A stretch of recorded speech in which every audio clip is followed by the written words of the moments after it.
शैली को अपने पति की कमाई का काफ़ी घमंड था।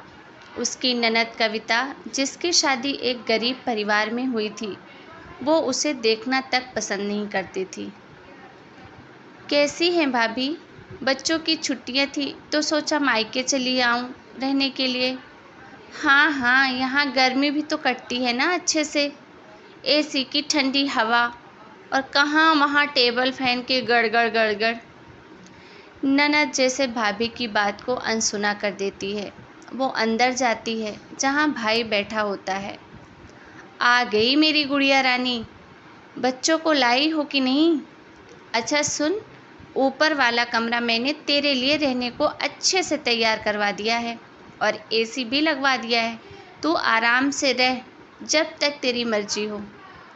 और बता, बाकी जीजा जी और तेरी सास के क्या हाल चाल हैं? बहन भाई को सारा हाल चाल सुनाकर अपने कमरे में चली जाती है। बहन को कमरे में रुके अभी 2 ही दिन हुए थे कि भाभी शैली आ जाती है। क्या बात है, कमरा तो बहुत ठंडा कर रखा है। पर कविता, वो क्या है ना, अब माँ बाप तो तुम्हारे हैं नहीं और तुम तो जानती ही हो भैया भाभी से कहाँ किसी का मायका होता है। समझ रही हो ना तुम क्या कहना चाह रही हूँ मैं? अब बेचारी कविता क्या कहती। जहाँ 2 महीने मायके में रुकने का सोचकर आई थी, वहीं 10 दिन में ससुराल जाने की तैयारी करने लगती है। वहीं पड़ोस की एक सहेली कविता से मिलने आती है। अरे कविता, इस बार सिर्फ तेरे लिए आई हूँ मैं ससुराल से। यार कितनी अच्छी ज़िंदगी थी ना शादी से पहले। ससुराल की खीट पीट से तो मायका ही अच्छा था। हाँ शायद। अरे तू ऐसे ढीले ढीले क्यों बोल रही है? आज जाने की तैयारी कर रही हूँ। जीजा जी की याद आ रही है क्या तुझे? अरे क्यों जा रही है? तेरा भाई तो कितना अच्छा है। देख कितना अच्छा कमरा बनवाया है तेरे लिए। मेरे घर में तो क्या बताऊँ, भाभी तो मेरे आने पर ऐसे रसोई छोड़ देती है, सारे काम छोड़ देती है जैसे मैं कोई काम वाली आ गई है। ये भी नहीं सोचती कि बेचारी ननद ससुराल में भी काम करती है और मायके में भी करे। अरे मायके में तो कम से कम थोड़ा आराम दे दो। लेकिन ना जी ना। नहीं तो मेरे भैया भाभी तो दोनों ही बहुत अच्छे हैं। बस घर छोड़कर रहना ठीक नहीं लगता और वहाँ भी मेरी ज़रूरत है, इसीलिए जा रही हूँ। तभी बाहर से भाभी की आवाज़ आती है। अरे खुद के घर में तो कूलर भी नसीब नहीं होता और यहाँ आकर महारानी की तरह इनको एसी चाहिए, एसी। बच्चों के नाम पर आ जाती है हर गर्मी में खून पीने हमारा। तभी उसका भाई बोलता है, अरे धीरे धीरे बोलो ना, सुन लेगी। और वैसे भी घर तो उसका भी है ना। क्या ना है ना था? इतना तो पैसा लगाया था इसकी शादी में, अब लड़का निकम्मा निकला तो क्या करूं? क्यों? तभी उसकी सहेली बोलती है, क्यों तेरा पति कुछ नहीं करता? इन लोगों ने तो शादी के वक्त बोला था कि बड़ी धर्मशाला है, दुकान है, पढ़ा लिखा है। फिर कविता बेचारी कुछ नहीं बोलती और रोने लगती है। पास में खड़ा होता है कविता का बेटा रिंटू। माँ घर चलो, मैं पापा की बुराई नहीं सुन सकता। कविता सामान और बच्चों को लेकर निकल रही होती है कि भाई सामने आ जाता है।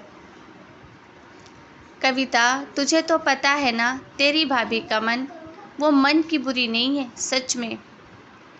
माफ़ करना भैया, जो गंदी बात वो जुबान से बोल रही है ना, वो मन में तो सोच ही रही होगी ना। तभी भैया उसकी सहेली को बोलता है, ओए मीना कुमारी, हम लोगों के घर की बात में बीच में पड़ने की कोई ज़रूरत नहीं है, समझी? ओ मधुशाला, इसी घर में पली बड़ी हूँ। तुम तो कल की आई बहू हो, बहू की तरह रहो। और कविता, मुझे कम न समझना। अरे 2 मिनट नहीं लगेंगे इसकी अकड़ उतारने में। अरे चुप हो जाना, कविता अपनी सहेली को बोलती है। चल मुझे बस स्टैंड तक छोड़ दे कविता, भाई की तरफ देखते हुए कहती है और हाथ में एक कागज़ देती है।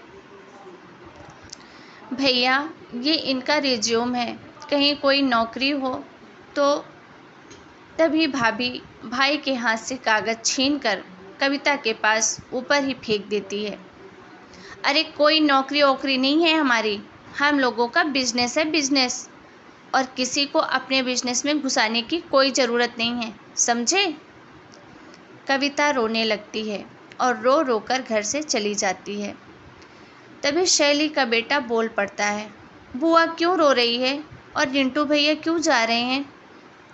उसकी माँ उसको डांटते हुए बोलती है, अरे चुप कर जा, पढ़ाई कर, बड़ा आया बुआ का चमचा, बुआ क्यों रो रही है। देखो शैली, ये तुमने अच्छा नहीं किया, घर की बिटिया को घर से रोते हुए जाए ये ठीक नहीं होता। तभी शैली बोलती है, बेटी, कहाँ की बेटी, अरे ननद है मेरी ननद, जिनकी बेटी थी वो तो चले गए। खैर कहते हैं ना, मायका तो मायका ही होता है, किसका छूटा है जो कविता का ही छूट जाता। एक दिन कविता अपने भाई के पास आती है। भाई मैं आपके घर इसलिए आई हूँ क्योंकि मुझे रिंटू की पढ़ाई के लिए कुछ पैसे चाहिए। 12वीं तक की तो पढ़ाई मैंने जैसे तैसे करवा दी, लेकिन आगे की पढ़ाई के लिए मुझे पैसों की ज़रूरत है, आप हमारी मदद करेंगे ना। भाई बोलता, हाँ हाँ क्यों नहीं, कहाँ हुआ है इसका एडमिशन। तभी रिंटू बोलता है, IIM में हुआ है मामा जी। वाह भैया, आपने कैसे निकाल लिया कैट, कैट का एग्ज़ाम तो बहुत मुश्किल होता है। रिंटू बोलता है, नहीं नहीं ऐसा कुछ नहीं है, बस दिल लगाकर पढ़ाई करो, कुछ मुश्किल नहीं है। तू निश्चिंत होकर जा, इसकी कॉलेज की डिटेल और अकाउंट नंबर शेयर कर दे, मैं पैसे डाल दूँगा। तभी रिंटू अपने मामा को बोलता है, मामा मेरा कोर्स पूरा होते ही जैसे ही नौकरी लगेगी, मैं वादा करता हूँ कि सबसे पहले आपके पैसे वापस करूँगा।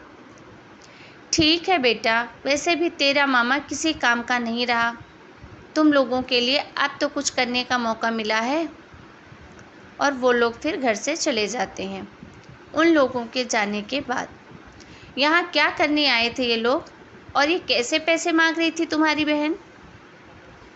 तभी शीला का बेटा बोल पड़ता है, अरे माँ, रिंटू भैया ने IIM में दाखिला लिया है, समझ रही हो, वहाँ से पढ़कर निकलने वाला हर लड़का लाखों का होता है, लाखों का। अच्छा, तब तो पैसे देने की बिल्कुल ज़रूरत नहीं है जी, समझे। मैं नहीं चाहती कि कल को वो लोग हम लोग के बेटे से ज़्यादा पढ़ा लिखा बने।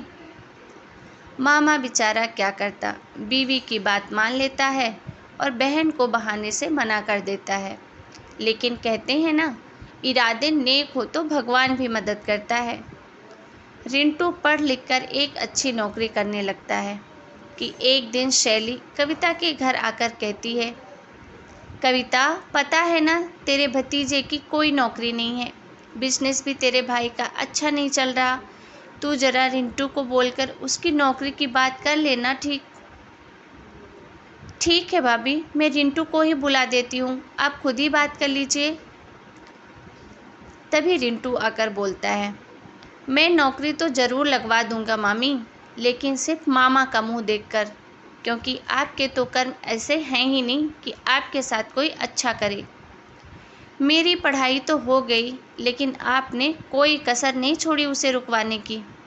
लेकिन मामा ने हम लोगों का हमेशा साथ दिया है, कर्मों का फल है मामी सब। तभी कविता रुआसी होकर बोलती है, शैला रुआसी होकर बोलती है, मुझे माफ़ कर दो कविता, सच में मैं ये भूल गई थी कि वक्त किसी का भी कभी भी बदल सकता है, वक्त बदलते देर नहीं लगती। तो दोस्तों, हमारी ये कहानी आप लोगों को कैसी लगी, प्लीज़ हमें कमेंट करके ज़रूर बताएं। मिलते हैं नए वीडियो में एक नई कहानी के साथ, तब तक के लिए सभी को राम राम।